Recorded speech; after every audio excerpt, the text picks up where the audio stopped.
అందరికీ శుభోదయం. ఈరోజు మనం తెలుసుకునే శ్లోకం విష్ణు సహస్రనామంలోని 50వ శ్లోకం. ఈ శ్లోకం హస్త నక్షత్రం 2వ పాదంలో జన్మించిన వారికి మంచిది.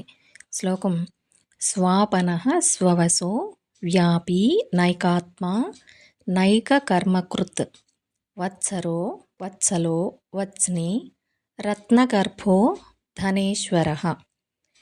అంటే అజ్ఞాన రూపమైన మాయను ప్రాణుల మీద ప్రయోగించుచు సర్వస్వతంత్రుడు, సర్వదా సర్వత్రా ఉంటూ వివిధ మూర్తుల్లో విరాజిల్లుచూ ఉంటూ విశిష్టమైన వివిధ కర్మలను చేయుచూ శ్రీకృష్ణుడుగా గోవత్సములను బృందావనమునకు చేర్చి భక్తులను ప్రేమతో చూచుకొంచు ప్రపంచరూపమున విశేష సంతానమును కలిగి ఉండి సముద్రమున రత్నములు ఉన్నట్లుగా తనయందే సర్వైశ్వర్యములు కలిగి ఉండి ఆశ్రితులకు సర్వశ్రేయస్సులు సత్వరముగా చేకూర్చున్నటువంటి ఆ శ్రీమన్నారాయణునకు శిరస నమస్కరించుచున్నాను అని అర్థం.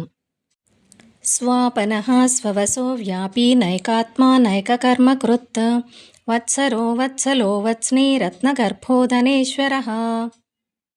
అందరికీ శుభోదయం.